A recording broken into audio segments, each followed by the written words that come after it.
जय श्री श्याम स्टूडेंट्स, कैसे हैं आप सब? I hope you all are doing good.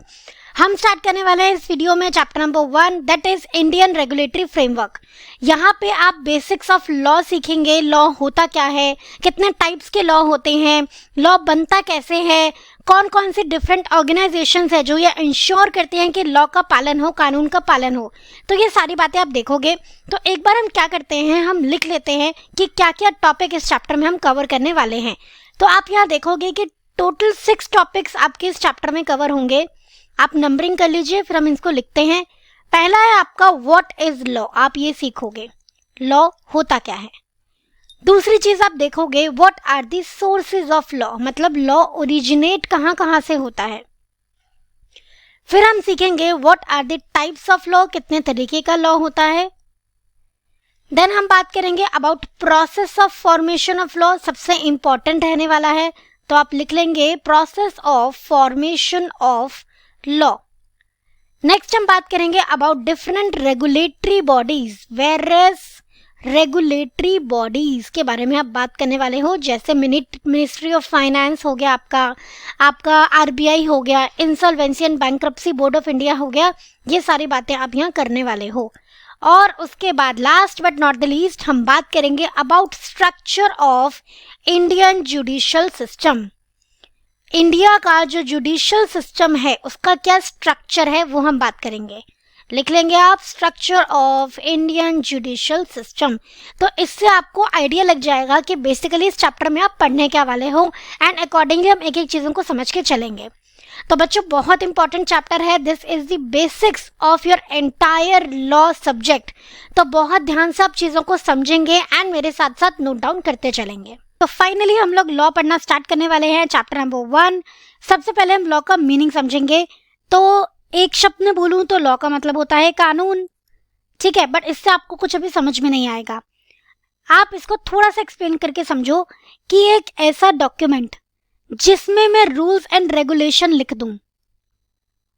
कैसे rules and regulation? For example मैं आपको ये बोल दूं कि अगर आप कार चला रहे हो तो पहली बात तो आपको ड्राइविंग सीट पे जो सीट बेल्ट लगाना मैंडेटरी है। इसके अलावा जो साथ वाला बंदा बैठा है उसको भी सीट बेल्ट लगाना मैंडेटरी है। तो मैंने क्या किया, कुछ रूल्स एंड रेगुलेशन बताए कि भाई बिना आप सीट बेल्ट लगाए गाड़ी नहीं चला सकते। तो इससे आपके ऊपर एक ऑब्लिगेशन क्रिएट हो गया कि अब तो भाई सीट बेल्ट लगाना ही पड़ेगा वरना चालान हो जाएगा, है ना। तो कानून एक ऐसा चिट्ठा होता है, ऐसा डॉक्यूमेंट होता है जिसमें रूल्स एंड रेगुलेशन लिखे होते हैं, जिनसे लोगों पे ऑब्लिगेशन और ड्यूटीज इम्पोज करी जाती हैं, मतलब लगाई जाती हैं। कौन लगाता है? गवर्नमेंट लगाती है। आइए एक बार इसको प्रॉपर्ली हम लिख लेते हैं। तो लॉ क्या होता है? लॉ होता है set of rules and regulations जिससे ऑब्लिगेशन एंड ड्यूटीज आती हैं। तो हम डायरेक्टली यहाँ पे लिख देते हैं set of obligation and duties. अब ऑब्लिगेशन और ड्यूटीज में छोटा सा डिफरेंस है।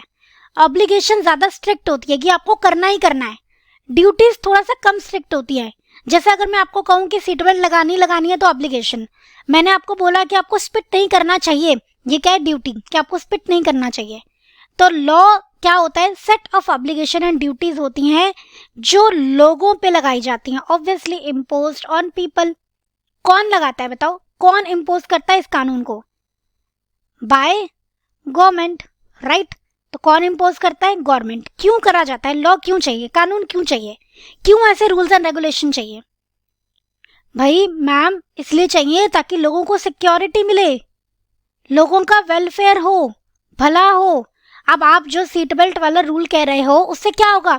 एक्सीडेंट, बाय चांस गाड़ी का एक्सीडेंट हो भी जाएगा तो जो लोग बैठे हैं उनको कम चोट लगेगी ना, तो लोगों का ही तो भला होगा। तो कानून लोगों की भलाई के लिए होते हैं, लोगों को न्याय मिले, इंसाफ मिले, जस्टिस मिले, इसीलिए कानून बनाए जाते हैं। अब जैसे आपका मोटर व्हीकल एक्ट में ये सारी बातें लिखी हैं कि आपको सीट बेल्ट लगाना है एटसेट्रा एंड सो ऑन। आप अगर 2 व्हीलर पे हो तो हेलमेट लगाना है, जो ड्राइव कर रहा है उसको भी लगाना है, जो पीछे बैठा है उसको भी लगाना है। सारी बातें कहाँ लिखी हैं? मोटर व्हीकल एक्ट में। क्यों बना है ये एक्ट, क्यों बना है ये कानून? ताकि लोगों को सिक्योरिटी मिले, लोगों का वेलफेयर हो, भला हो। और बाय चांस अगर एक्सीडेंट हो भी जाए तो जिस बंदे के साथ गलत हुआ है, जो विक्टिम है, उसको इंसाफ मिले, जस्टिस मिले। इसीलिए कानून जरूरी है और इसीलिए कानून बनाया जाता है। समझ गए आप सब? कानून बना के लोगों पे कुछ चीजें थोपी जाती हैं जिनको हम बोलते हैं ऑब्लिगेशंस एंड ड्यूटीज। ठीक, चलिए, तो law is a set of obligation and duties imposed by the government on public for securing welfare. Securing मतलब इंश्योरिंग, ये इंश्योर करना, ये पक्का करना कि हाँ लोगों का भला हो ही हो। And providing justice to society, तो वेलफेयर का मतलब हो गया भला, जस्टिस का मतलब हो गया न्याय, तो सोसाइटी में लोगों को न्याय मिले। ये भी बात कानून से ही इंश्योर होती है। कहीं पे अगर लिखित में होगा ही नहीं कि अगर विक्टिम को चोट लगेगी तो कैसे कॉम्पनसेशन मिलेगा, तो उसे कभी कॉम्पनसेशन मिल ही नहीं पाएगा, उसके साथ तो कभी न्याय हो ही नहीं पाएगा, है ना। तो आई होप आप लॉ का मतलब बहुत अच्छे से समझ चुके हो।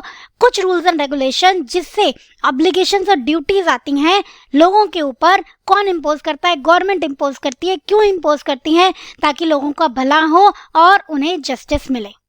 क्लियर है? तो आपको नोट डाउन करना है जो भी स्क्रीन पे लिखा आ रहा है, यही लॉ की डेफिनेशन है। इसको आप अच्छे से लिख लेंगे एंड मेक श्योर आप हर क्लास के बाद राइटिंग प्रैक्टिस करेंगे जो भी कंटेंट आपको क्लास में करवाया जा रहा है उसका। नेक्स्ट वीडियो में हम बात करेंगे बच्चों अबाउट सोर्सेज ऑफ लॉ। अब हम पढ़ने वाले हैं what are the sources of law, मतलब लॉ कहाँ से बनता है, क्या क्या सोर्सेज हैं लॉ को बनाने के। तो सबसे बड़ा और इम्पोर्टेंट और प्राइमरी सोर्स है कॉन्स्टिट्यूशन ऑफ इंडिया, यानी कि भारत का संविधान। वहीं पे लिखे हैं मेजर रूल्स एंड रेगुलेशंस, कैसे रूल बनेगा, कैसे लॉ बनेंगे, कौन लॉ बनाएगा, किसको पावर दी गई है, सेंट्रल लेवल पे कौन लॉ पास करता है, स्टेट लेवल पे कौन लॉ पास करता है, ये सारी बातें कहाँ मेंशन्ड है कॉन्स्टिट्यूशन ऑफ इंडिया में। नेक्स्ट है आपका स्टैच्यूज और लॉज। स्टैच्यूज और लॉज इंटरचेंजेबली यूज्ड वर्ड्स होते हैं और यहाँ पे स्टैच्यूज का मतलब बोला गया है बेटा एक्ट, जो एक्ट होता है जो पार्लियामेंट में पास होता है at central level, parliament and state assemblies लिखा है ना, तो सेंट्रल लेवल पे जो सेंट्रल गवर्नमेंट लॉ पास करती है वो पार्लियामेंट में पास होता है और स्टेट लेवल पे जो स्टेट गवर्नमेंट लॉ पास करती है वो स्टेट असेंबलीज में पास होता है। तो भले ही सेंट्रल लेवल पे लॉ पास हो या स्टेट लेवल पे लॉ पास हो, ये दोनों ही बेटा हमारे सोर्सेज ऑफ लॉ कहलाते हैं। इसके बाद थर्ड है आपका प्रेसिडेंट्स और जुडिशियल डिसीजन, ये भी इंटरचेंजेबली यूज्ड वर्ड्स है। जुडिशियल डिसीजंस का मतलब होता है डिसीजंस टेकन बाय कोर्ट्स, तो जो कोर्ट डिसीजन सुनाती है ना अपना सुप्रीम कोर्ट, उसे हम कहते हैं जुडिशियल डिसीजंस या फिर प्रेसिडेंट्स। ठीक है, ये भी सोर्सेज ऑफ लॉ हैं। होता क्या है कि अगर सुप्रीम कोर्ट ने एक मैटर पे अपना केस सुना दिया, अपना डिसीजन सुना दिया, तो अगर सिमिलर मैटर दोबारा आता है ना, तो वो जो डिसीजन अर्लियर मैटर में सुनाया गया था वो as a law similar decisions में यूज किया जाता है। मतलब क्या है कि भाई सुप्रीम कोर्ट ने अगर एक बात कोई बात डिसाइड कर दी तो उसे ही आप कानून मान लो और आगे के सिमिलर केसेस में उसी बात को आप फॉलो करो। ठीक है, तो वो भी एक कानून ही बन जाता है, लॉ ही बन जाता है। तो क्या लिखा है, प्रेसिडेंट्स और the judicial decisions of various courts. Different different type के कोर्ट्स होते हैं, तो उन सभी कोर्ट्स में पास किए गए जुडिशियल डिसीजंस या प्रेसिडेंट्स भी आपके जो सोर्सेज ऑफ लॉ का काम करते हैं। एक है बच्चों आपका कस्टम और दूसरा है आपका यूसेज। अब यूसेज क्या होता है, कोई भी एक्टिविटी जो रिपीटेडली परफॉर्म करी जा रही है, दैट इज योर यूसेज। और अगर वो एक बहुत टाइम तक रिपीटेडली परफॉर्म की जाए तो वो क्या बन जाती है, कस्टम, यानी कि परंपरा। ठीक है, और वी कैन से ट्रेडिशन। तो यूसेजेस जो हो गए, जो एक एक्टिविटी जो ग्रुप ऑफ पीपल लगातार परफॉर्म कर रहे हैं और वो परफॉर्म इतने टाइम से हो रही है कि अब तो वो परंपरा ही बन गई, तो इनसे भी हमारे लॉ बन जाते हैं। फॉर एग्जाम्पल आप मैरिज का देखो ना, जब शादियां होती हैं तो बहुत टाइम से, अब बच्चों एक है आपका यूसेज और एक है आपका कस्टम। यूसेज मतलब देखो, अब सपोज दो लोगों ने मिलकर कोई बात डिसाइड की, जैसे एक टाइम क्या हुआ कि दो लोगों ने मिलकर डिसाइड किया कि हाँ ऐसे ऐसे मैरिज होगी और जब मैरिज होगी तो लड़की लड़के के साथ जाएगी, उसके घर पे रहेगी। ठीक है, तो ये क्या है, यूसेज। लोगों ने मिलकर डिसाइड किया, लोगों को अच्छा लगा तो वो एक्टिविटी फॉलो होने लग गई और उसके बाद बहुत लंबे टाइम तक ये शादी की एक्टिविटी फॉलो होने लग गई और वो क्या बन गया, कस्टम बन गया। ठीक है, अब तो वो रिवाज ही बन गया जो सबको फॉलो करना पड़ता है। तो यूसेज का मतलब एक्टिविटी जो कुछ लोगों ने डिसाइड की कि हाँ ये ठीक रहेगा, हम ऐसा ऐसा एक्टिविटी करते हैं, और जब वो एक्टिविटी एक लंबे टाइम तक फॉलो की जाने लगी तो वो कस्टम बन गया, परंपरा बन गया, ट्रेडिशन बन गया। ठीक है, तो दोनों इंटरचेंजेबली यूज किए जाते हैं, बट माइनर सा ये डिफरेंस है। तो यूसेज हो गए, कस्टम हो गए, ये भी आपके सोर्सेज ऑफ लॉ होते हैं। जैसे आप ये मैरिज वाला ही यूसेज देखो, तो बहुत टाइम तक ऐसी शादियां होने लग गई और फिर ये कस्टम ही बन गया कि अब तो भाई शादी होती है तो लड़की लड़के के साथ जाती है, एंड अब ये हिंदू मैरिज एक्ट का बेसिस बन गया। इन्हीं कस्टम और यूसेज के ऊपर बेस होके ही हमारा हिंदू मैरिज एक्ट बना है। तो आप कह सकते हो ना कि कस्टम और यूसेजेस भी हमारे सोर्सेज ऑफ लॉ होते हैं। तो बच्चों आपने देखा there are 4 sources of law. फटाफट से एक बार हम गो थ्रू कर लेते हैं। फर्स्ट है आपका कॉन्स्टिट्यूशन ऑफ इंडिया, सेकंड है आपका स्टैट्यूज और laws made by parliament and state assemblies, basically जो एक्ट पास होता है पार्लियामेंट और स्टेट असेंबलीज में वो। उसके बाद है आपका प्रेसिडेंट्स और जुडिशियल डिसीजंस, मतलब जो भी कोर्ट फैसला सुनाती है वो भी लॉ ही बन जाता है। एंड लास्ट है आपका कस्टम एंड यूसेजेस, जो एक्टिविटी एक लंबे टाइम तक परफॉर्म की जाती है तो पहले तो वो यूसेज कहलाती है और फिर बाद में बन जाती है कस्टम, और इसी कस्टम और यूसेजेस के बेसिस पर भी लॉ बनते हैं। For example your Hindu marriage act. लिख लेंगे आप और ये स्क्रीन को नोट डाउन कर लेंगे अपने पास। हम बात करने वाले हैं अबाउट मेकिंग ऑफ लॉ, यानी कि लॉ बनता कैसे है। अब मेकिंग ऑफ लॉ समझने के लिए पहले आपको समझना पड़ेगा कि लॉ बनाने की अथॉरिटी है किसके पास, और फिर हम बात करेंगे कि लॉ बनाने का प्रोसेस क्या होता है। तो बेसिकली आपको यहाँ पे 2 बातें समझनी है, अथॉरिटी ऑफ मेकिंग लॉ किसके पास है एंड फिर प्रोसेस ऑफ मेकिंग लॉ होता क्या है। अब अथॉरिटी समझने के लिए हमें थोड़ा सा यहाँ पे अपने इंडियन गवर्नमेंट का स्ट्रक्चर समझना पड़ेगा। तो बच्चों इंडियन गवर्नमेंट आपकी 2 कैटेगरीज में डिवाइडेड होती हैं, एक है आपकी सेंट्रल गवर्नमेंट और एक है स्टेट गवर्नमेंट। सेंट्रल गवर्नमेंट मतलब पूरी कंट्री की एक गवर्नमेंट, स्टेट गवर्नमेंट मतलब हर स्टेट की अलग अलग सरकार। ठीक है, तो गवर्नमेंट का मतलब क्या होता है, सरकार। तो जो सरकार पूरे कंट्री के लेवल पे ऑपरेट कर रही है that is known as central government, and जो सरकार अलग अलग स्टेट्स में ऑपरेट कर रही है उसे बोलते हैं स्टेट गवर्नमेंट। तो मैम कॉन्स्टिट्यूशन ऑफ इंडिया किसको पावर देता है, सेंट्रल गवर्नमेंट को या स्टेट गवर्नमेंट को लॉ बनाने के लिए? बेटा दोनों को ही पावर दी जाती है। सेंट्रल गवर्नमेंट के पास भी पावर है एट सेंट्रल लेवल लॉ बनाने के लिए, और स्टेट गवर्नमेंट के पास भी पावर है स्टेट लेवल पे लॉ बनाने के लिए। सेंट्रल गवर्नमेंट जो लॉ बनाती है वो पार्लियामेंट में बनाए जाते हैं, और स्टेट गवर्नमेंट जो लॉ बनाती है वो स्टेट असेंबलीज में बनाए जाते हैं। तो मैम ये मैटर कैसे डिसाइड होते हैं कि किन कौन से मैटर्स पे सेंट्रल गवर्नमेंट लॉ बनाएगी, कौन से मैटर्स पे स्टेट गवर्नमेंट लॉ बनाएगी? बेटा आप आगे पढ़ोगे, पर्टिकुलरली लिस्ट बनी हुई है, इन मैटर्स पे सेंट्रल गवर्नमेंट लॉ बनाएगी, इन पर्टिकुलर मैटर्स पे स्टेट गवर्नमेंट लॉ बनाएगी। और एक लिस्ट ऐसी भी है बच्चों जहाँ पे दोनों गवर्नमेंट के पास पावर्स है लॉ बनाने के लिए। तो वहाँ पे कैसे काम चलता है वो भी हम डिस्कस करेंगे आगे। अभी के लिए आपको ये समझना है कि हमारी गवर्नमेंट 2 लेवल्स पे काम करती है, सेंट्रल लेवल पे अलग और स्टेट लेवल पे अलग। स्टेट गवर्नमेंट के लेवल पे जो इलेक्शंस होते हैं, विधानसभा के इलेक्शंस, वहाँ पे हम अपने रिप्रेजेंटेटिव चुनते हैं जो हमारे लिए लॉ बनाते हैं। और सेंट्रल गवर्नमेंट के लेवल पे जो लोकसभा के इलेक्शंस होते हैं तो वहाँ पे भी हम अपने रिप्रेजेंटेटिव चुनते हैं जो सेंट्रल लेवल पे हम लोगों को रिप्रेजेंट करते हैं और हमारे लिए लॉ बनाते हैं। क्लियर है? चलिए देखते हैं। अब एक बहुत मजे की बात मैं आपको यहाँ पे बताने वाली हूँ, बहुत ध्यान से आप सुनेंगे। अब आपको ये तो पता है कि हमारे इंडिया के लॉ का बेसिस है कॉन्स्टिट्यूशन ऑफ इंडिया, ये बात आपको क्लियर है, right? It is the basis of law. अब एक बात बताओ, कॉन्स्टिट्यूशन ऑफ इंडिया का बेसिस क्या है, वो कहाँ से ओरिजिनेट हुआ बेटा? वो ओरिजिनेट हुआ है from government of India act 1935। Ma'am 1935 में तो इंडिया आज़ाद ही नहीं था, तो इंडिया ने गवर्नमेंट ऑफ इंडिया एक्ट कैसे बनाया? You are absolutely correct, India ने बनाया ही नहीं। ये गवर्नमेंट ऑफ इंडिया एक्ट 1935 बना है यूके के पार्लियामेंट में, यूके के मिनिस्टर्स ने इसे बनाया है। तो बेसिकली हमारा जो कॉन्स्टिट्यूशन ऑफ इंडिया है वो डिराइव हुआ है from government of India act, ठीक है, जिससे फर्दर हमारा लॉ डिराइव हुआ है, राइट? आइए देखते हैं। The Government of India Act 1935 passed by the Parliament of United Kingdom is the precursor for the Constitution of India. Precursor मतलब basis, origination, ठीक है, for the Constitution of India.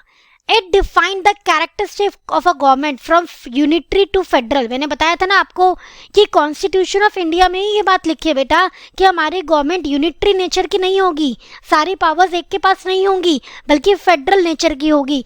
Powers divided होंगी between centre and the state.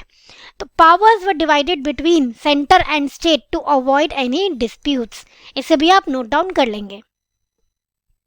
तो बेटा constitution में ये power divide कैसे करी गई हैं? कॉन्स्टिट्यूशन में आपकी ना ऐसे 3 लिस्ट स्पेसिफाइड है. लिस्ट 1 है आपकी यूनियन लिस्ट, लिस्ट 2 है आपकी स्टेट लिस्ट एंड लिस्ट 3 है कॉन्करेंट लिस्ट. यूनियन लिस्ट बताता है वो मैटर्स जहां पे सेंट्रल गवर्नमेंट के पास पावर है लॉ बनाने की. स्टेट लिस्ट बताती है वो मैटर्स जहां पे स्टेट गवर्नमेंट के पास भी पावर्स है लॉ बनाने की. और कॉन्करेंट लिस्ट बताती है वो मैटर्स जहां पे दोनों गवर्नमेंट्स के पास पावर है लॉ बनाने की. तो मैडम अगर दोनों गवर्नमेंट के पास पावर है लॉ बनाने की तो कैसे काम चलेगा? लड़ाई झगड़े होंगे? जी नहीं बेटा, दोनों गवर्नमेंट के पास पावर है लॉ बनाने का मतलब ये है कि बनाएगी तो सेंट्रल गवर्नमेंट लॉ, ठीक है, जो पूरी कंट्री पे एप्लीकेबल होगा. हाउएवर अगर उसी पर्टिकुलर मैटर पे कोई स्टेट गवर्नमेंट अलग से अपना कानून बनाना चाहती है तो वो बना सकती है एंड पर्टिकुलरली सिर्फ उसी स्टेट पे वो एप्लीकेबल हो जाएगा. तो ऐसे कॉन्करेंट लिस्ट काम करेगी. देखो आप क्या लिखा है, सेंट्रल लिस्ट, स्टेट लिस्ट और कॉन्करेंट लिस्ट या जॉइंट लिस्ट, 3 ऐसे लिस्ट बना दी गई. सेंट्रल लिस्ट में वो वाले मैटर्स लिखे गए हैं जहां पे सिर्फ सेंट्रल गवर्नमेंट के पास पावर है लॉ बनाने की. For example your income tax. आपने कभी सुना है कि इस स्टेट का अलग इनकम टैक्स है, उस स्टेट का अलग इनकम टैक्स है? जी नहीं, पूरी कंट्री का एक ही इनकम टैक्स लॉ है जो सेंट्रल गवर्नमेंट के पास है. नेक्स्ट है आपका स्टेट लिस्ट, वो वाले मैटर्स जहां पे स्टेट गवर्नमेंट के पास पावर होती है लॉ बनाने की, जैसे पब्लिक ऑर्डर. तो पर्टिकुलर स्टेट की पुलिस कैसे काम करेगी, कैसे लॉ एंड ऑर्डर मेंटेन होगा, ये स्टेट गवर्नमेंट का अपना मैटर होता है. जॉइंट लिस्ट यानी कि कॉर्पोरेट लिस्ट, जहां पे दोनों गवर्नमेंट मिलकर लॉ बना सकते हैं. तो वहां पे वो मैटर्स लिखे हैं जहां पे दोनों गवर्नमेंट, सेंटर और स्टेट गवर्नमेंट के पास पावर है लॉ बनाने की. फॉर एग्जाम्पल आपका एजुकेशन सेक्टर. तो एजुकेशन सेक्टर में सेंट्रल लेवल पे भी लॉ बनते हैं और सब स्टेट्स के अपने अपने रूल्स भी रहते हैं रिगार्डिंग एजुकेशन. क्लियर है आपको? तो आपको पता चल गया कि कौन लॉ बना सकता है, कैसे कैसे पावर्स डिवाइडेड हैं between central and the state government. बच्चे इस वाली स्लाइड को भी आप अपने पास नोट डाउन कर लेंगे. एंड एक स्लाइड है, नेक्स्ट स्लाइड, ये आपके रेफरेंस के लिए है, ये आपके जस्ट नॉलेज के लिए, पर आप इसे भी नोट डाउन कर लो ताकि आपको आइडिया रहे कि कैसे 3 लिस्ट वहां पे स्पेसिफाइड है. अब थोड़ा सा हम पहले पार्लियामेंट का यहाँ पे स्ट्रक्चर समझ लेते हैं. पार्लियामेंट का स्ट्रक्चर होता कैसे है? तो पार्लियामेंट में आपके 2 हाउसेज होते हैं. एक होता है आपका लोकसभा, दूसरा होता है आपका राज्यसभा. ये 2 क्या होते हैं? Houses of parliament. लोकसभा को आप हाउस ऑफ पीपल भी बोलते हो और राज्यसभा को आप काउंसिल ऑफ मिनिस्टर्स या काउंसिल ऑफ स्टेट भी बोलते हो, ठीक है. कौन सा ज्यादा पावरफुल होता है बेटा? लोकसभा ज्यादा पावरफुल होता है. कुछ बिल्स ऐसे होते हैं जो लोकसभा में ही इंट्रोड्यूस हो सकते हैं, राज्यसभा में हो ही नहीं सकते. तो बिल, अब आप सोच रहे होंगे कि मैडम कौन से बिल के बारे में बात कर रही है, तो बेटा अभी बताती हूँ बिल का मतलब. पहले आप थोड़ा सा स्ट्रक्चर समझ लो. तो लोकसभा होता है, एक राज्यसभा होता है. इन दोनों को हेड कौन करते हैं? हमारे प्रेसिडेंट ऑफ इंडिया, ठीक है. तो ऐसा आपका स्ट्रक्चर रहता है पार्लियामेंट का. तो जब भी पार्लियामेंट में कोई लॉ, कोई एक्ट पास होना होता है तो पहले या तो अगर लोकसभा में गया है तो पहले लोकसभा में सुना जाएगा, फिर राज्यसभा में सुना जाएगा, दोनों जगह से अप्रूव हो जाता है, फिर प्रेसिडेंट के पास जाता है, वो अगर अप्रूवल देते हैं तो फाइनली कानून बन जाता है. तो क्या मैडम राज्यसभा में बिल इंट्रोड्यूस या राज्यसभा में लॉ पहले इंट्रोड्यूस नहीं हो सकता? हो सकता है. तो अगर कोई भी बिल पहले राज्यसभा में इंट्रोड्यूस हुआ है तो पहले राज्यसभा में सुना जाएगा, फिर लोकसभा में सुना जाएगा और फाइनली प्रेसिडेंट ऑफ इंडिया के पास आएगा और वो आपका एक्ट बन जाएगा, ठीक है. तो अब ये बात तो आप समझ चुके हो. अब आगे चलते हैं. अभी मैंने आपके सामने एक वर्ड यूज किया था बेटा, बिल. तो बिल क्या होता है? Draft format of an act, ठीक है. बिल होता है ड्राफ्ट फॉर्मेट ऑफ एक्ट. कानून का जो रफ अभी वर्जन है उसे आप बिल बोलते हो, ठीक. तो बिल अगर पहले, मैंने क्या बताया था, बिल अगर पहले लोकसभा में गया है तो लोकसभा में सुना जाएगा, वहां से अप्रूव हो जाएगा, फिर वो जाएगा आपका राज्यसभा में, राज्यसभा से भी जब अप्रूव हो जाएगा तो कहाँ जाएगा आपका प्रेसिडेंट ऑफ इंडिया के पास, और अगर वहां से भी अप्रूव हो जाएगा तो फिर वो बन जाएगा आपका एक्ट। ये है बिल से एक्ट बनने का सफर। एक ऑप्शन ये है। दूसरा, हो सकता है पहले राज्यसभा में इंट्रोड्यूस हुआ हो, राज्यसभा में सुना गया हो, तो पहले कहाँ सुना जाएगा, फिर राज्यसभा में, उसके बाद कहाँ जाएगा, लोकसभा में, और फाइनली जब वहां से भी अप्रूव हो जाएगा फिर वो जाएगा प्रेसिडेंट ऑफ इंडिया के पास, एंड फाइनली उनसे भी अप्रूवल जब मिल जाएगी तो बन जाएगा एक्ट। ठीक है, तो लोकसभा से भी स्टार्ट हो सकती है एक्ट बनने की जो प्रोसेस है, या राज्यसभा से भी स्टार्ट हो सकती है। कुछ बिल्स ऐसे होते हैं जो लोकसभा में ही सुने जा सकते हैं। फॉर एग्जाम्पल आपका मनी बिल, वो सिर्फ और सिर्फ लोकसभा में ही पहले सुना जा सकता है, राज्यसभा से उसकी शुरुआत नहीं हो सकती। ये बात आप समझ चुके हो ना। चलिए एक बार हम प्रोसेस देख लेते हैं इन टाइप्ड फॉर्म। आपको ये नोट डाउन करना है जो आपको अब स्क्रीन पे दिख रहा है। पढ़ते हैं। व्हेन लॉ इज प्रपोज्ड, जब लॉ प्रपोज होता है इन पार्लियामेंट तो उसे हम कहते हैं बिल। यही बोला था मैंने आपको, जब आप पार्लियामेंट में उसे पेश करते हो तो क्या बोला जाता है, बिल। ठीक है, after discussion and debate the law is pass in Lok Sabha. यहाँ हम अज्यूम कर रहे हैं कि पहले लोकसभा में इंट्रोड्यूस हुआ है, तो डिस्कशन हुई है, डिबेट हुई है उस बिल के ऊपर, कमियां निकाली गई, कमियां सुधारी गई, उसके बाद लोकसभा से वो ओके हो गया। उसके बाद वो कहाँ पास किया जाएगा, राज्यसभा में। जब राज्यसभा से भी बिल को अप्रूवल मिल जाएगी ना बच्चों, तो वो बिल पेश किया जाएगा प्रेसिडेंट ऑफ इंडिया के सामने। क्यों पेश करोगे आप, प्रेसिडेंट ऑफ इंडिया की असेंट ऑब्टेन करने के लिए। असेंट का मीनिंग होता है बेटा अप्रूवल, परमिशन। तो प्रेसिडेंट ऑफ इंडिया अप्रूव कर दे, इसलिए उनके सामने पेश करोगे। तो प्रेसिडेंट ऑफ इंडिया ने अगर अप्रूव कर दिया तो वो फाइनली लॉ बन जाएगा। कब बनेगा, जब वो नोटिफाई कर दिया जाएगा, मतलब इन्फॉर्म कर दिया जाएगा by government in the publication called official gazette of India. Notify कैसे करती है गवर्नमेंट, कैसे बताती है सब लोगों को, ऑफिशियल गजेट ऑफ इंडिया में प्रिंट करके। ठीक है, ऑफिशियल गजेट ऑफ इंडिया कैसा दिखता है एक बार मैं आपको दिखाती हूँ। ये देखो ऐसा दिखता है आपका official gazette of India, Bharat का राजपत्र बोलते हैं इसको हिंदी में। देखिए मैं जूम कर देती हूँ, देखो। अच्छा, भारत का राजपत्र कौन प्रिंट कराता है, गवर्नमेंट ऑफ इंडिया प्रिंट कराती है अपनी खुद की government of India printing press से। ठीक है, तो यहाँ पे जब वो नोटिफाई कर देगी, प्रिंट कर देगी, तो पूरी जनता पे एप्लीकेबल हो जाएगा। किस दिन से एप्लीकेबल होगा बेटा, जिस दिन यहाँ डेट मेंशन होगी। ठीक है, डेट ऑफ नोटिफिकेशन। तो नोटिफाई होने के बाद क्या होगा बेटा, नोटिफाई होने के बाद the law will become applicable from the date mention in the notification. जो भी नोटिफिकेशन में डेट मेंशन होगी कि इस दिन से एप्लीकेबल होगा, उस दिन से वो एप्लीकेबल हो जाएगा।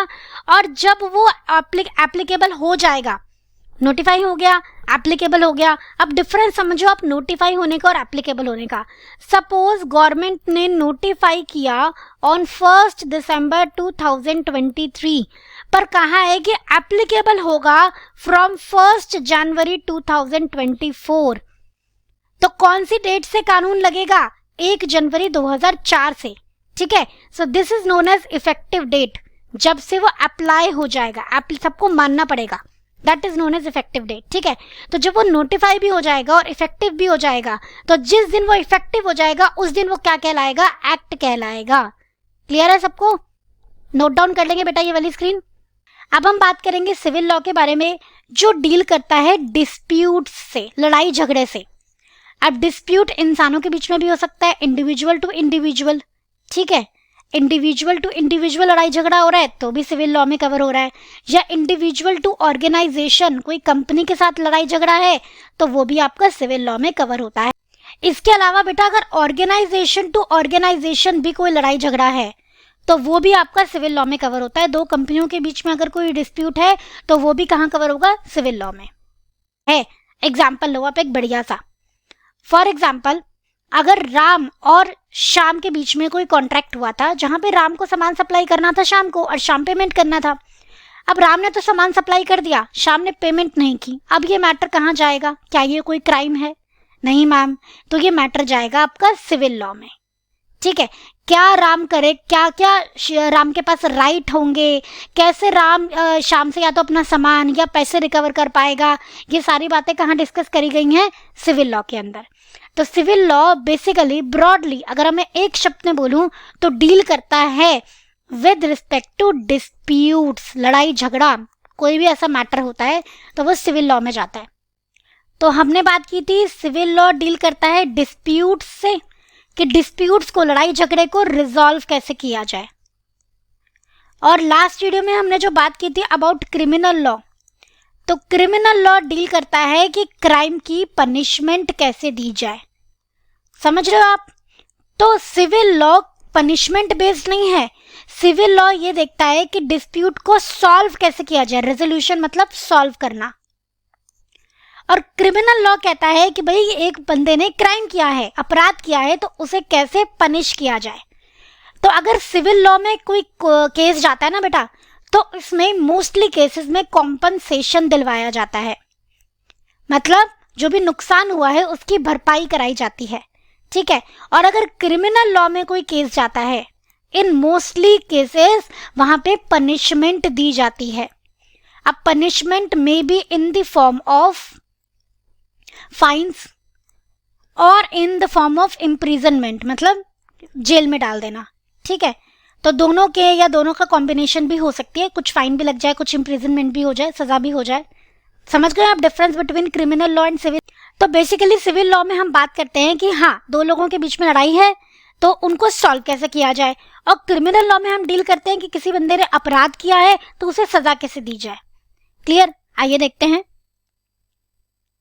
Civil law deals with matters of dispute between individuals और ऑर्गेनाइजेशंस, ठीक है।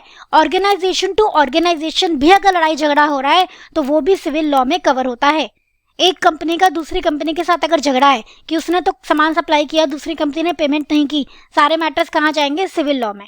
अगर वो क्राइम के नेचर का है तो क्रिमिनल लॉ में, अदरवाइज सिविल लॉ में।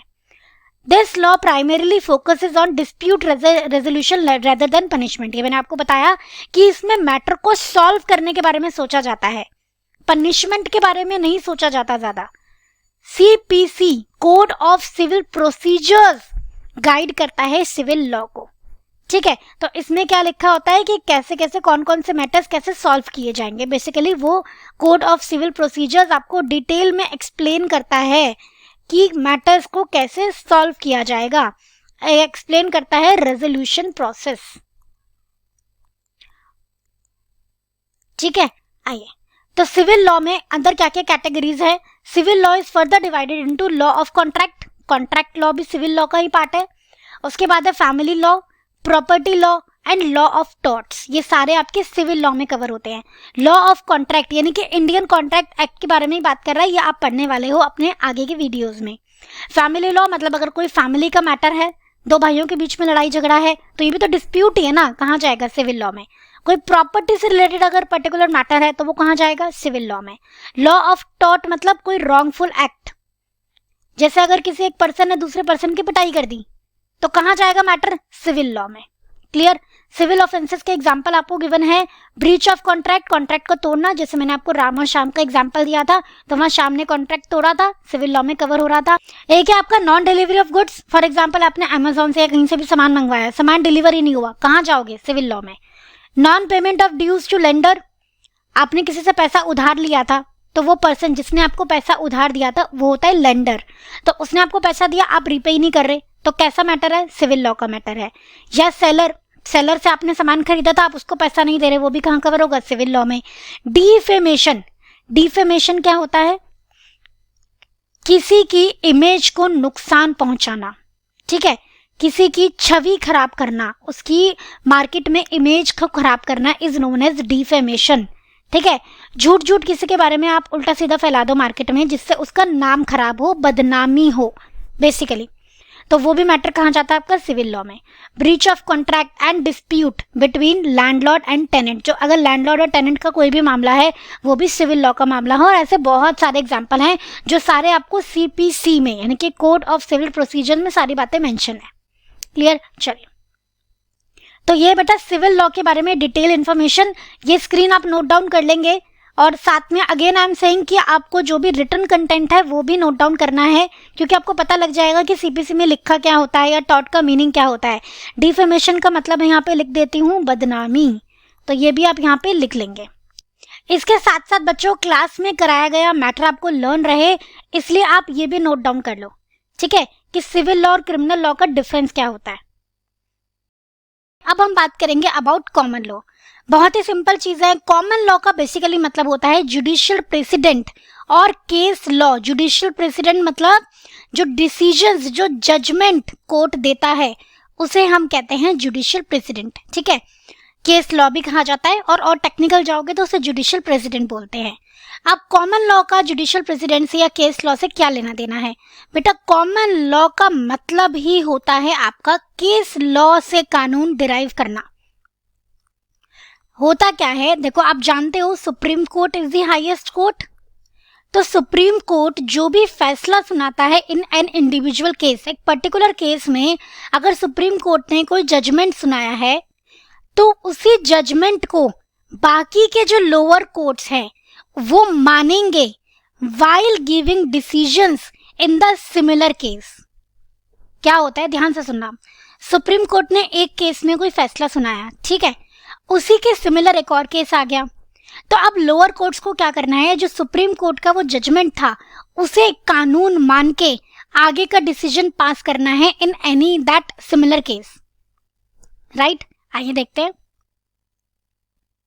A judgment delivered by Supreme Court will be binding upon the courts within the territory of India। तो सुप्रीम कोर्ट सभी कोर्ट्स का हाईएस्ट कोर्ट होता है। जो वो डिसीजन लेता है वो बाकी के लोअर कोर्ट्स, इंडिया में होने वाले सभी लोअर कोर्ट्स पे एप्लीकेबल होता है, राइट। सबको मानना पड़ता है, बिल्कुल। तो कॉमन लॉ कहता है कि भाई कोर्ट्स की ऑब्लिगेशन है कि उसी प्रिंसिपल को या उसी जजमेंट को वो फॉलो करेंगे जो प्रीवियस डिसीजन में सुप्रीम कोर्ट ने दी थी। और कब फॉलो करेंगे, जब वो सिमिलर सा ही केस कोई और सुन रहे हैं तो, ठीक है, वाइल रूलिंग का case where facts are similar. दोबारा से सुनेंगे कि कोर्ट्स की ऑब्लिगेशन होती है कि सुप्रीम कोर्ट ने जब कोई डिसीजन दिया है एक केस में तो उसी से सिमिलर अगर कोई और केस आता है तो कोर्ट को उसी डिसीजन को, उसी प्रिंसिपल को ही यहाँ पे भी यूज करना होगा। इसको हम कहते हैं डॉक्ट्रिन ऑफ स्टेरे डिसाइसिस। हिंदी में बोले तो जो एक बार डिसाइड हो गया उसी को ही आप आगे कानून की तरह मानो। देखो क्या लिखा है, to stand by that which is decided, right. तो ये है आपका कॉमन लॉ जो आपका केस लॉ पे बेस्ड होता है। सुप्रीम कोर्ट ने जो भी डिसीजंस दिए होते हैं इंडिविजुअल केसेस में, उन्हें आगे आने वाले सिमिलर केसेस में एज अ लॉ यूज किया जाता है। सिंपल सी इतनी सी बात है। तो ये जो स्क्रीन आपको दिख रही है आप यहाँ पे नोट डाउन कर लेंगे। नेक्स्ट है बच्चों प्रिंसिपल ऑफ नेचुरल जस्टिस। तो प्रिंसिपल ऑफ नेचुरल जस्टिस आपको कुछ प्रिंसिपल्स देता है जो फॉलो करने होते हैं while गिविंग डिसीजंस और जजमेंट, ठीक है। तो भाई ऐसा है कि अब कोर्ट में तो न्याय मिलता है, तो न्याय जो है, जस्टिस दो है, जस्टिस का मतलब होता है न्याय, तो जो न्याय है वो नेचुरल हो। अरे नेचुरल मतलब फेयर, सही तरीके से न्याय हो, इसके लिए कुछ प्रिंसिपल्स बताए गए हैं। पहला प्रिंसिपल है आपका बच्चों, नो वन कैन बी जज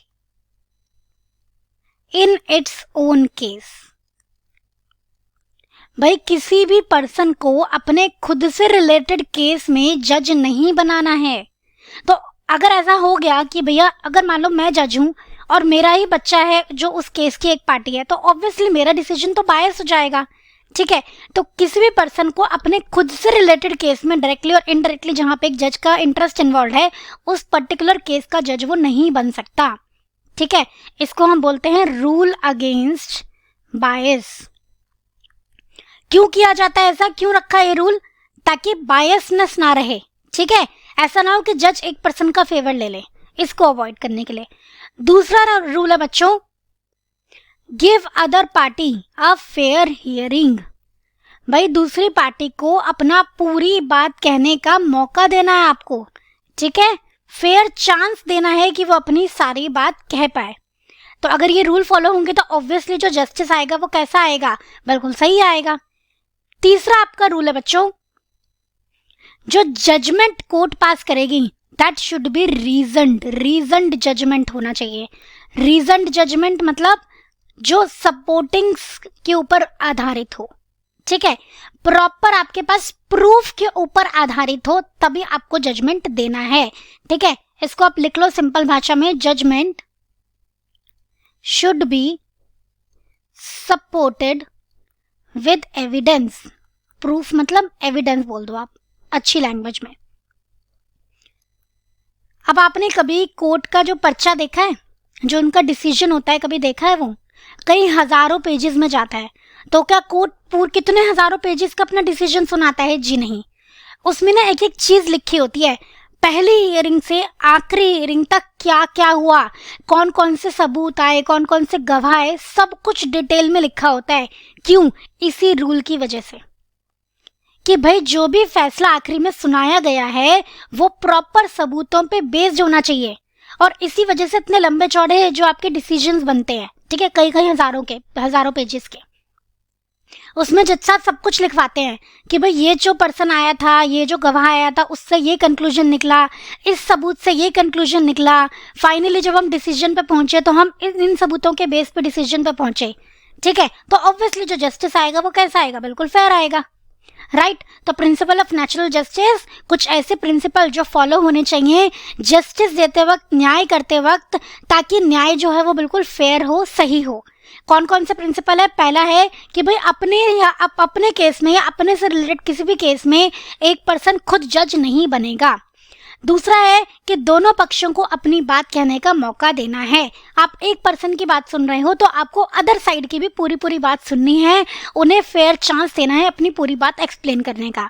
तीसरा है जजमेंट शुड बी रीजन्ड, मतलब should be supported with evidences. ठीक है, तो जो आप जज साहब जो जजमेंट देंगे, जो फैसला सुनाएंगे, वो प्रॉपर सबूतों पे आधारित होना चाहिए और ऐसा नहीं है कोई भी बेसलेस आप जजमेंट सुना रहे हो। क्लियर? इन सब के लेटेंट फ्रेजेस भी हैं जो मैं आपको नेक्स्ट स्लाइड पे दिखाऊंगी। ये आपके समझने के लिए था। जो मैं आपको नेक्स्ट स्लाइड दिखाऊंगी वो आपको नोट डाउन करना है। देखिए बच्चों, प्रिंसिपल्स ऑफ नेचुरल जस्टिस, इनको आप बोलते हो जस्ट नेचुरल। ये आपको कुछ ऐसे प्रिंसिपल बताते हैं जो जस्टिस के दौरान फॉलो होने चाहिए। अब ये कहीं लिखे नहीं है, ये ओवर द टाइम डिराइव हुए हैं। ऐसे बहुत सारे केसेस हुए तो देखा गया ऐसे कौन से कॉमन रूल है जो फॉलो होना चाहिए ताकि जस्टिस एकदम सही आए, तो ये रूल निकल के आए हैं। ठीक है, natural justice often known as just natural deals with certain principles, fundamental principles of justice going beyond written law. ठीक है, ये आपको रूल्स ऑफ नेचुरल जस्टिस बताते हैं। 3 बातें यहाँ पे आपको बताई हैं। पहला लिखा है no one should be made a जज in his own case and it's a rule against prejudice या बायसनेस, मतलब एक पर्सन के साइड ना हो जाए जज, ये अवॉइड करने के लिए है।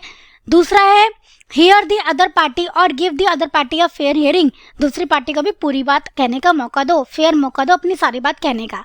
तीसरा है judgment should be reason judgment होना चाहिए, सपोर्टेड विद एविडेंस। आपको मैंने लास्ट स्लाइड में भी बताया था, यहाँ पे भी आप लिख लेंगे judgment should be supported with evidence. अब आप देखो जो आपका फर्स्ट था ना, no one should be made a जज इन हिज ओन केस, इसका लेटेंट फ्रेज है नेमो जुडेक्स इन कॉजा सुआ। ठीक है, आपको लर्न करना है। दूसरा है कि दूसरी पार्टी को भी आप फेयर हियरिंग का मौका देंगे, इसका लेटेंट फ्रेज है ऑडी ऑल्ट्रम पार्टम। ठीक है, और रीजन डिसीजंस, ये थर्ड। आप 3 आपके रूल फॉलो होने चाहिए एक डिसीजन सुनाते वक्त ताकि नेचुरल जस्टिस डिलीवर हो। एक चीज और यहाँ पे मेंशन करी गई है, क्या लिखा है कि प्रिंसिपल ऑफ नेचुरल जस्टिस ये इंश्योर करते हैं कि जो भी जजमेंट कोर्ट सुनाए वो एक्ट को ओवरराइड ना करे, एक्ट के बाहर ना जाए।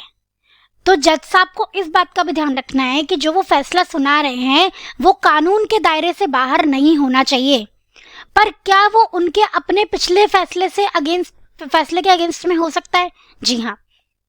ठीक है, तो जो उनका जजमेंट है, जो उनका फैसला है, वो ओवरराइड मतलब कॉन्ट्राडिक्ट कर सकता है या चेंज कर सकता है कॉमन लॉ को। कॉमन लॉ आपने समझा ना, किसी प्रीवियस केस लॉ को, उसके बाहर वो हो सकता है, but it can not override और change the statue. Statue means act. तो एक जज का डिसीजन कॉमन लॉ को तो चेंज कर सकता है, किसी प्रीवियस लॉ को तो चेंज कर सकता है, उसके बाहर तो हो सकता है, पर एक्ट के बाहर नहीं हो सकता। ठीक है, तो ये सारे रूल्स फॉलो होने चाहिए प्रिंसिपल ऑफ नेचुरल जस्टिस में। ये सारी बातें मेंशन्ड है, आप ये नोट डाउन कर लेंगे पूरी स्क्रीन। तो बच्चा आज के वीडियो तक आप पढ़ चुके हैं meaning of law, sources of law, law बनाने का procedure and different types of loss. अब हम बात करेंगे, ठीक है कानून बन तो गया, हमें पता लग गया कानून किन किन टाइप के होते हैं। अब हम पढ़ेंगे कि लॉ को एनफोर्स कैसे कराया जाता है। एनफोर्सिंग द लॉ, एनफोर्सिंग मतलब एप्लीकेबल कराना, ठीक है। कानून बनाना हमें आ गया, अब कानून एप्लीकेबल कैसे होता है, कैसे देखा जाता है कि सब लोग उस कानून को माने।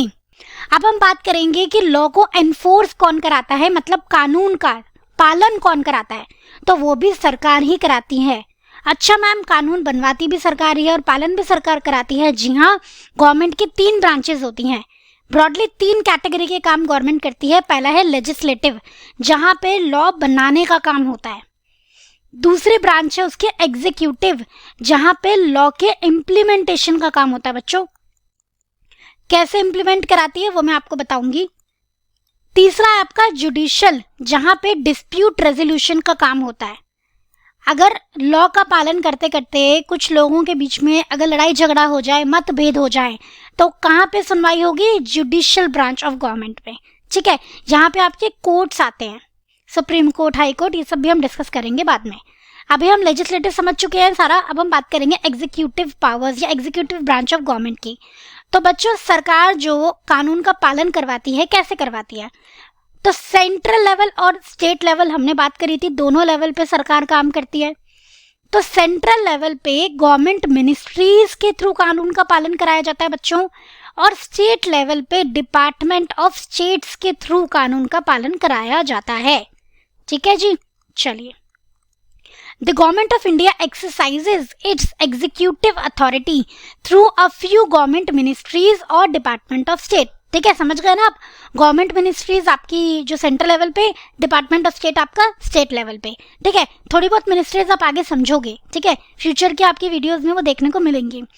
अब मिनिस्ट्री क्या होती है, तो मिनिस्ट्री में होते हैं बच्चों कुछ लोग, ग्रुप ऑफ पीपल, जो कौन होते हैं आपके सिविल सर्वेंट्स, IAS IPS वगैरह, उनको हेड कौन करता है, आपका मिनिस्टर, ठीक है। क्लियर है इतना, पढ़ेंगे एक बार। A ministry is composed of employed officials known as civil servants and is politically accountable through a ministers. And ये सब कैसे अकाउंटेबल होंगे सरकार को, कैसे बताएंगे, अगर कोई प्रॉब्लम आई है या कोई भी सिचुएशन ऐसी राइज हो रही है तो कैसे बताएंगे ये सब लोग, ये मिनिस्टर के थ्रू सरकार तक बात पहुंचाएंगे, राइट। आइए नेक्स्ट हम बात करते हैं जो मेजर मिनिस्ट्रीज है। ऐसे बहुत सारी मिनिस्ट्री होती है, एग्रीकल्चर की अलग मिनिस्ट्री होती है, आपकी फाइनेंस की अलग होती है, तो अब इनको हेड कौन करता है, ऐसे ग्रुप ऑफ मिनिस्ट्रीज को हेड करते हैं बच्चों कैबिनेट मिनिस्टर, ठीक है, जो बैठते हैं यूनियन काउंसिल ऑफ मिनिस्टर्स में। यूनियन काउंसिल ऑफ मिनिस्टर्स में कौन कौन आते हैं, आपके 3 कैटेगरी आती है। एक होती है कैबिनेट मिनिस्टर की, एक होती है आपकी मिनिस्टर ऑफ स्टेट्स की, और एक और होती है आपकी डिप्टी मिनिस्टर्स की, ठीक है। ज्यादा डिटेल में आपको नहीं जाना है, ऐसे तो बहुत लंबा लेक्चर चला जाएगा। आप ब्रॉडली समझो कि इन तीनों को मिला के बोला जाता है यूनियन काउंसिल ऑफ मिनिस्टर्स। तो मेजर मिनिस्ट्रीज को हेड करने वाला कौन होता है, कैबिनेट मिनिस्टर, और cabinet minister minister of state के साथ मिलके कानून का पालन करवाता है। ये आपके इतना आपके सिलेबस का पार्ट है, इससे ज्यादा आप डिटेल में जाने लगोगे तो बहुत ही डिटेल में जाना पड़ेगा फिर। तो क्या लिखा है, most major ministries are headed by cabinet minister who sit in the union council of ministers and is typically supported by team of junior ministers called as ministers of state. तो जो मिनिस्टर्स ऑफ स्टेट होते हैं ये cabinet ministers से junior level पे आते हैं और ये दोनों मिलके सेंट्रल लेवल पे कानून का पालन करवाते हैं। क्लियर है आपको इतनी बात? तो अब आप ब्रॉडली समझ गए होंगे कि कानून का पालन कौन करवाता है, सरकार। कैसे पालन करवाती है, अपनी एग्जीक्यूटिव ब्रांच के थ्रू। एग्जीक्यूटिव ब्रांच में कौन कौन आते हैं ma'am, different type of ministries आती हैं, एग्रीकल्चर की अलग, फाइनेंस की अलग, होम अफेयर्स की अलग। इन मिनिस्ट्री में कौन होते हैं मैम, इन मिनिस्ट्रीज में पहले तो सिविल सर्वेंट्स होते हैं और सिविल सर्वेंट्स को हेड करता है आपका मिनिस्टर, ठीक है। अब और इन ग्रुप ऑफ मिनिस्ट्रीज को एक पर्सन हेड करता है जिन्हें बोलते हैं कैबिनेट मिनिस्टर। तो ग्रुप ऑफ मिनिस्ट्रीज को कौन हेड करता है, आपका कैबिनेट मिनिस्टर। कैबिनेट मिनिस्टर और उनके साथ मिनिस्टर ऑफ स्टेट्स मिलके क्या करते हैं, कानून का पालन करवाते हैं। ये सारी बातें आपके कोर्स में है, इससे ज्यादा आपको नहीं पढ़ने का है, ठीक है। चलिए बच्चों ये वाली स्क्रीन आप पूरी नोट डाउन कर लेंगे, ठीक है, जो मैंने लिखा है वो भी आप नोट डाउन कर लेंगे। एक सेकंड रुकेंगे, जो आपको नोट डाउन नहीं करना है वो मैं इरेज कर देती हूँ। ये चीज आपको नोट डाउन नहीं करनी है बस, बाकी आप पूरी स्क्रीन नोट डाउन कर लेंगे अपने पास। तो हम कुछ हैंडफुल ऑफ मिनिस्ट्रीज यहाँ पे डिस्कस करेंगे, जैसे आपका ministry of finance, ministry of corporate affairs, ministry of home affairs, ministry of law and justice. इन चारों के बारे में थोड़ा सा ओवरव्यू लेना है। इसके अलावा कुछ ऑर्गेनाइजेशंस के बारे में भी पढ़ेंगे जो इन मिनिस्ट्रीज के अंदर बनी हुई हैं। क्यों बनी हुई हैं? ताकि लॉ को ठीक से इंप्लीमेंट कराया जाए। जैसे जो आपका आरबीआई है वो आता है आपका मिनिस्ट्री ऑफ फाइनेंस के अंडर। तो मिनिस्ट्री ऑफ फाइनेंस में आपका आरबीआई यानी कि रिजर्व बैंक ऑफ इंडिया बना है, जो देखता है कि बैंकिंग के काम ठीक से हो रहे हैं कि नहीं। इसके अलावा मिनिस्ट्री ऑफ फाइनेंस में ही आपका जो सेबी बना हुआ है, जो देखता है आपके स्टॉक मार्केट ठीक से काम कर रही है कि नहीं, उसके अपने रूल्स जो हैं वो फॉलो हो रहे हैं कि नहीं।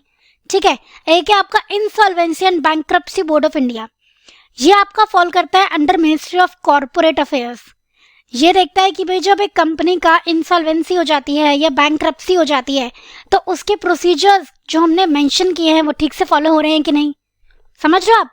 तो वेरियस मिनिस्ट्रीज के अंडर ऑर्गेनाइजेशंस बनती हैं जिनका एक्चुअली में काम होता है ये चेक करना कि लॉ ठीक से इंप्लीमेंट हो रहा है कि नहीं।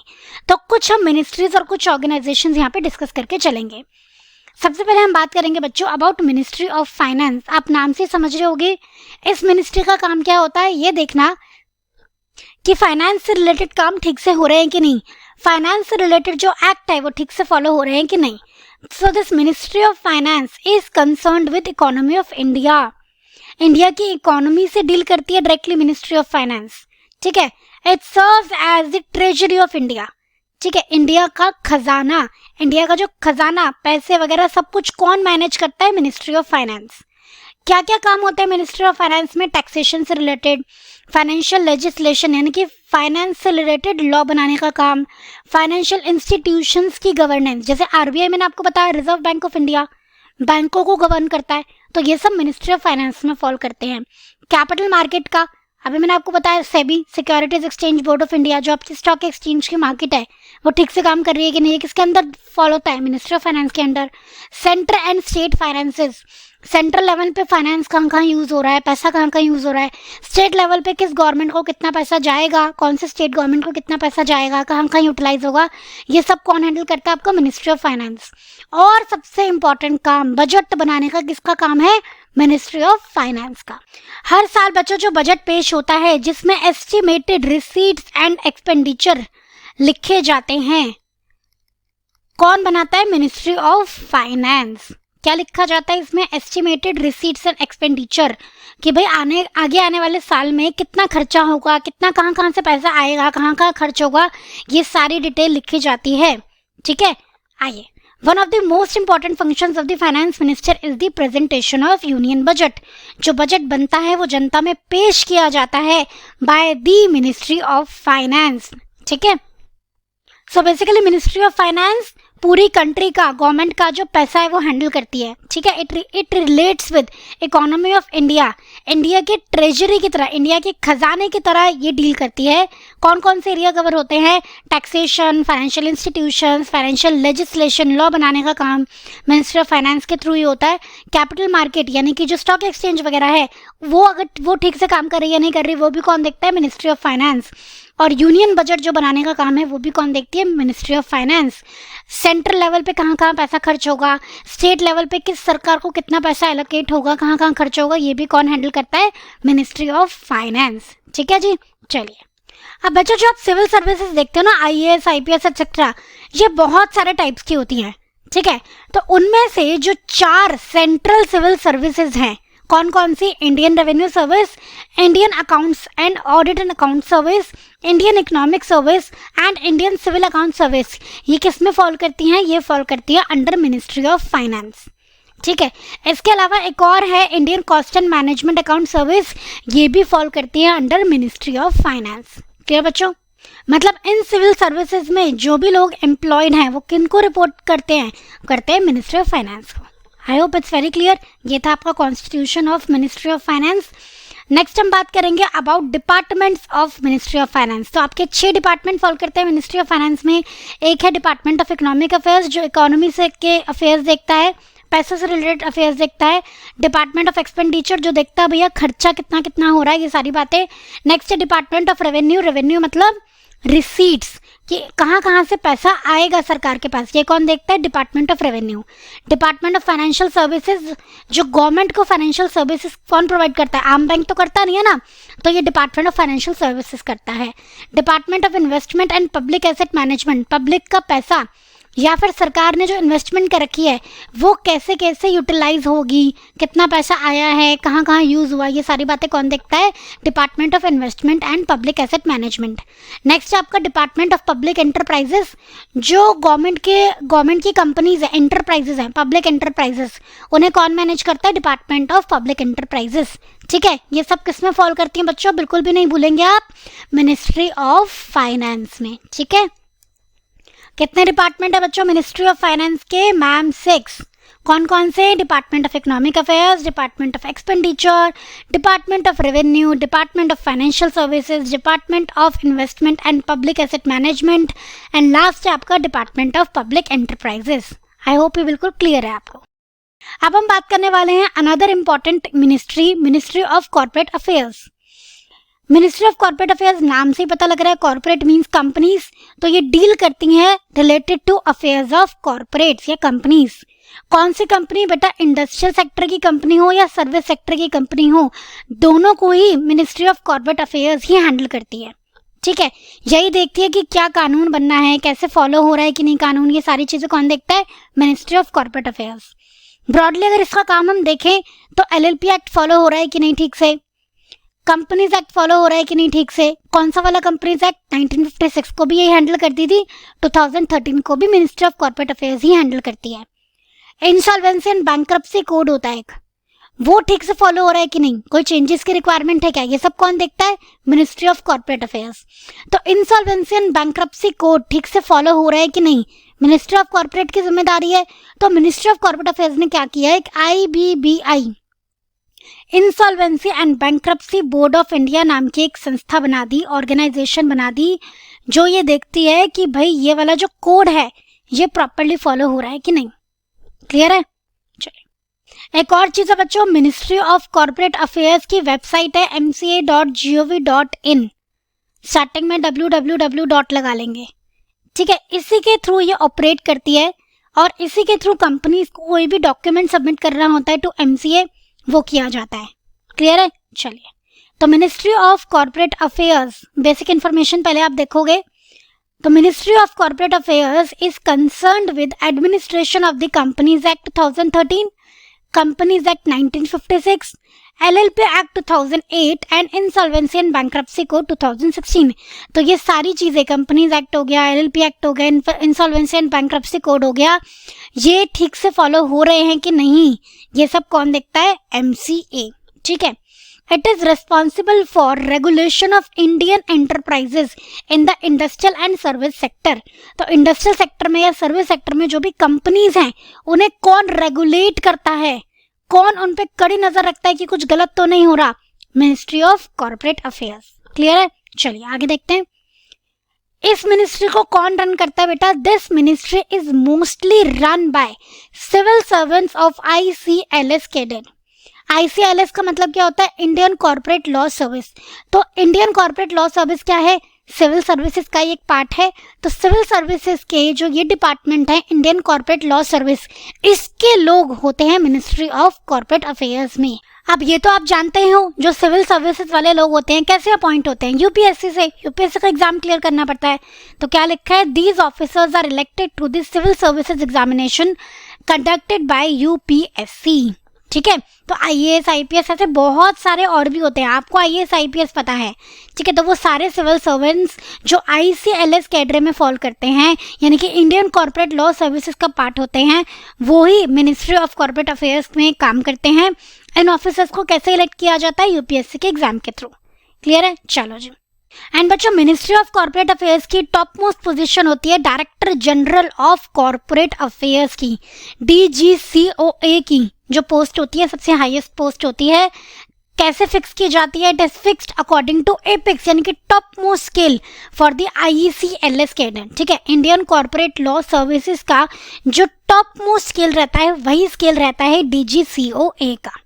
आई होप ये क्लियर है बिल्कुल। तो बच्चों आप दो मिनिस्ट्रीज के बारे में जान चुके हो, एक है आपका मिनिस्ट्री ऑफ फाइनेंस और एक है आपका ministry of corporate affairs. Ministry of finance deal करता है कंट्री की इकोनॉमी से, पैसा कहाँ से आएगा, कहाँ जाएगा, कैसे यूटिलाइज होगा, ये सब बातें कहाँ पे डिसाइड होती है? मिनिस्ट्री ऑफ फाइनेंस में। कौन कौन से मैटर्स कवर होते हैं यहाँ पे? टैक्सेशन के मैटर्स कवर होते हैं, आपके जो स्टॉक एक्सचेंज से रिलेटेड यानी कि कैपिटल मार्केट से रिलेटेड मैटर्स कवर होते हैं, आपके budget is the most important work of ministry of finance. ये सारी बातें की जाती हैं मिनिस्ट्री ऑफ फाइनेंस में। तो मिनिस्ट्री ऑफ फाइनेंस के कितने डिपार्टमेंट हैं? तो हमने बात की थी मिनिस्ट्री ऑफ फाइनेंस के 6 डिपार्टमेंट्स हैं। कौन कौन से डिपार्टमेंट है? फटाफट से एक बार रिवाइज कर लेंगे बच्चों। 1 2 3 4 5 एंड 6।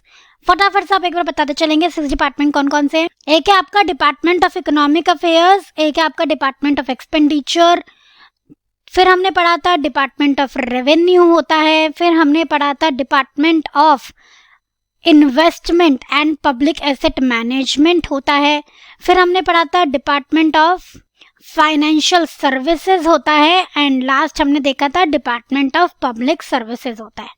ठीक है, मिनिस्ट्री ऑफ कॉर्पोरेट अफेयर्स में क्या क्या कवर होता है? Ministry of corporate affairs deal करता है related to affairs of the corporate यानी कि कंपनी, चाहे वो इंडस्ट्रियल सेक्टर की कंपनी हो चाहे वो सर्विस सेक्टर की कंपनी हो, दोनों को ही कौन डील करता है? Ministry of corporate affairs through its website www.mca.gov.in। Ministry of corporate affairs का ब्रॉडली काम क्या होता है? LLP एक्ट ठीक से फॉलो हो रहा है कि नहीं ये देखना, कंपनीज एक्ट ठीक से फॉलो हो रहा है कि नहीं ये देखना, और एक इंसॉल्वेंसी एंड बैंक्रप्सी कोड ठीक से फॉलो हो रहा है कि नहीं ये देखना। कैसे देखता है? ये इंसॉल्वेंसी एंड बैंक्रप्सी कोड ठीक से फॉलो हो रहा है कि नहीं ये देखता है insolvency and bankruptcy board of India के थ्रू। ये एक ऑर्गेनाइजेशन है जो ये इंश्योर करती है कि इंसॉल्वेंसी एंड बैंक्रप्सी कोड ठीक से फॉलो हो। तो ये दोनों बातें हम पढ़ चुके हैं।